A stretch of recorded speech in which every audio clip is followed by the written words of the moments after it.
Assalamualaikum warahmatullahi wabarakatuh. Perkenalkan, nama saya Mira Anggreni dari kelas Agri 1B akan memaparkan sedikit mengenai ejaan. Kategori yang saya akan paparkan yaitu mengenai pemakaian huruf. Ejaan.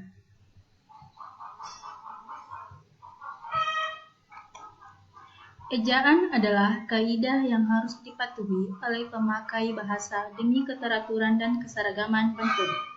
Ejaan yang disempurnakan adalah ejaan yang berlaku sejak tahun 1972. Hal pokok dalam penulisan ejaan yaitu 1. Aksara, 2. Tanda baca.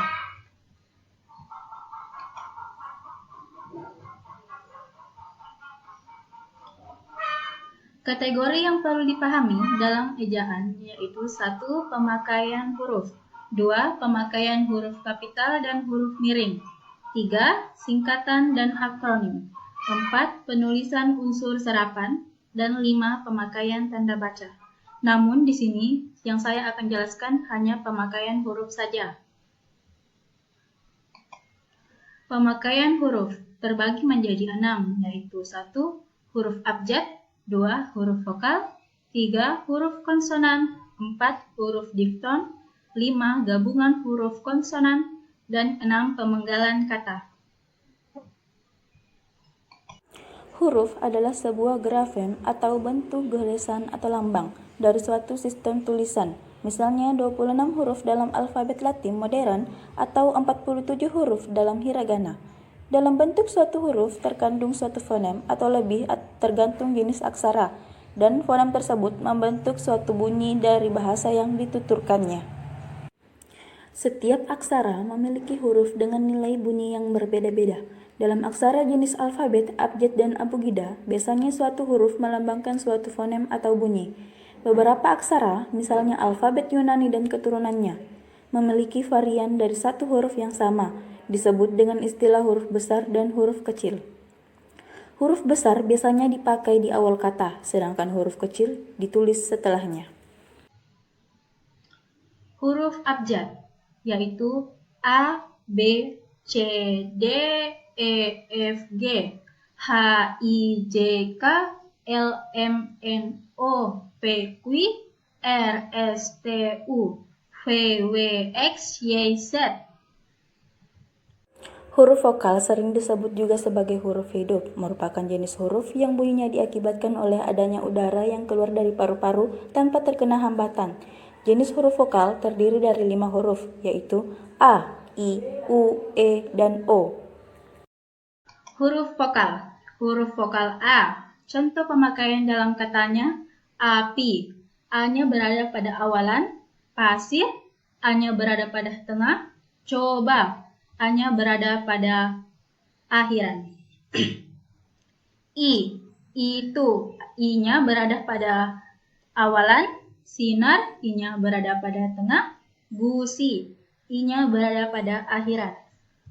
Dan U. Ulang. U-nya berada pada awal kalimat.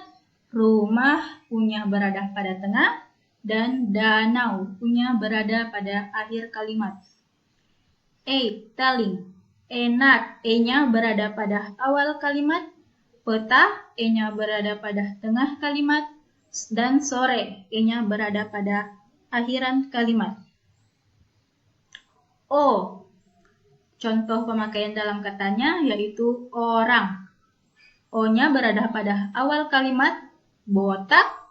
O-nya berada pada tengah kalimat, dan rasio. O-nya berada pada akhir kalimat. Konsonan atau huruf mati adalah fonem yang bukan vokal. Dengan kata lain, direalisasikan dengan obstruksi. Jadi, aliran udara yang melewati mulut dihambat pada tempat-tempat artikulasi. Huruf yang melambangkan konsonan dalam bahasa Indonesia terdiri atas 21 huruf, yaitu B, C, D, F, G, H, J, K, L, M, N, P, Q, R, S, T, V, W, X, Y, dan Z. Catatan terpenting yang perlu diketahui untuk huruf konsonan dalam pemakaian huruf. 1. PUIB 2015 menghilangkan keterangan huruf K melambangkan bunyi hamzah dengan contoh rakyat dan bapak. 2. 4 konsonan yaitu C, Q, X, dan Y tidak digunakan di posisi akhir kata dasar bahasa Indonesia. Konsonan Y bisa terletak di akhir, tetapi dalam bentuk gabungan huruf konsonan, SY misalnya pada arasi. 3. Huruf konsonan. Huruf konsonan yaitu B. Contoh pemakaian dalam katanya, buku. B-nya berada pada awal kalimat tersebut, E-nya berada pada tengah, B-nya berada pada tengah kalimat, dan akrab, B-nya berada pada akhir kalimat. C. Cantik. C-nya berada pada awalan, kaca. C-nya berada pada tengah, dan tidak ada huruf konsonan C yang berada pada akhir kalimat. Makanya dikosongkan. D. Duduk. D-nya berada pada tengah, awal kalimat, dan sudah, D-nya berada pada tengah kalimat, adab, D-nya berada pada akhir kalimat. F untuk fakir, kafan dan maaf. G untuk garam, duga dan jarang. H untuk hutang, saham dan sah. J untuk jual, ajal dan mikraj. K untuk kuku, akhir dan cicak. L untuk lunak, dalam dan kerikil.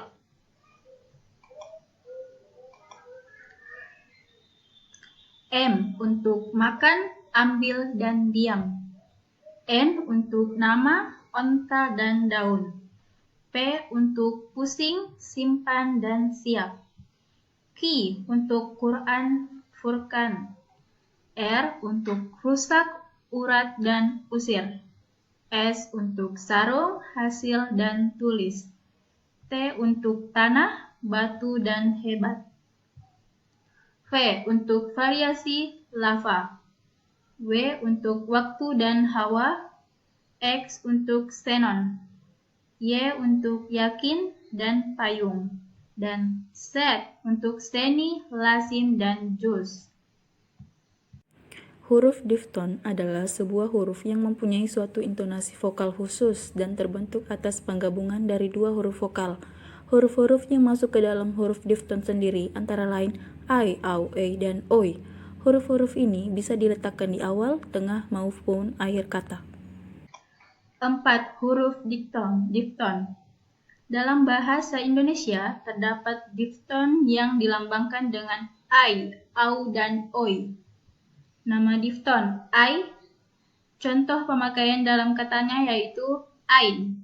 Ai-nya berada pada awal kalimat, syaitan, ai-nya berada pada tengah, dan pantai, ai-nya berada pada akhir kalimat. Au untuk aula, au-nya berada pada awalan, saudara, au-nya berada pada tengah, dan harimau, au-nya berada pada akhir kalimat. Oi, tidak ada kata oi yang berada pada awal kalimat. Boykot, oi-nya berada pada tengah, dan amboy, oi-nya berada pada akhir kalimat. Gabungan huruf konsonan adalah penggabungan dua huruf konsonan tertentu yang membentuk suatu intonasi yang baru. Adapun huruf-huruf tersebut antara lain NG, NY, SY, dan KH. Seperti halnya huruf difton, gabungan huruf konsonan juga bisa diletakkan di awal, tengah, ataupun belakang suatu kata. Gabungan huruf konsonan. Dalam bahasa Indonesia terdapat 4 gabungan huruf, yaitu KH, NG, NY, dan SY. H.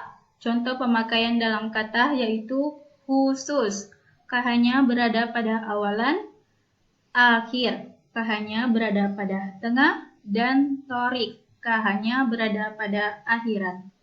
NG untuk ngilu. NG-nya berada pada awalan, bangun. NG-nya berada pada tengah, senang. NG-nya berada pada akhiran. NY untuk nyata. NY-nya berada pada awalan, dan hanyut. NY-nya berada pada tengah. SY untuk syarat. SY-nya berada pada awalan, isyarat. SY-nya berada pada tengah, dan arasi. SY-nya berada pada akhiran. 6. Pemenggalan kata. Pemenggalan kata pada kata dasar dilakukan sebagai berikut. 1. Jika di tengah kata ada vokal yang berurutan, maka pemenggalan itu dilakukan di antara kedua huruf vokal itu. Misalnya, main, saat, dan gua. Jika di tengah kata ada huruf konsonan atau gabungan huruf-huruf konsonan yang berada di antara dua huruf vokal, pemenggalan dilakukan sebelum huruf konsonan. Misalnya, bapak, lawan, mutakhir, barang, dengan, sulit, dan kenyang. Jika di tengah kata ada dua huruf konsonan yang berurutan, pemenggalan dilakukan di antara kedua huruf konsonan itu. Gabungan huruf konsonan tidak pernah diceraikan. Misalnya, mandi, caplok, makhluk, sombong, April, swasta, dan bangsa. Jika di tengah kata ada 3 buah huruf konsonan atau lebih, pemenggalan dilakukan di antara huruf konsonan yang pertama dan huruf konsonan yang kedua. Misalnya, instrumen, dahsyat, bentrok, ultra, bangkrut, dan ikhlas.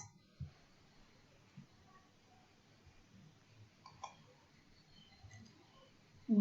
Imbuhan akhiran dan imbuhan awalan serta partikel pada pergantian baris.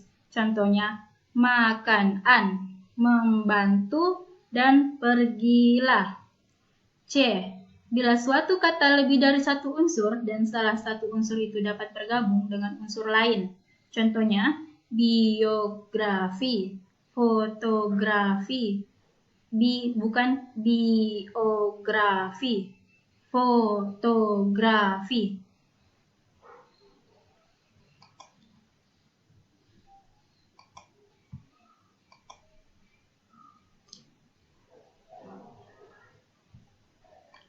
Itulah sedikit yang saya sampaikan mengenai ejaan. Kurang dan lebihnya mohon dimaafkan. Wabillahi taufiq wal hidayah. Wassalamualaikum warahmatullahi wabarakatuh.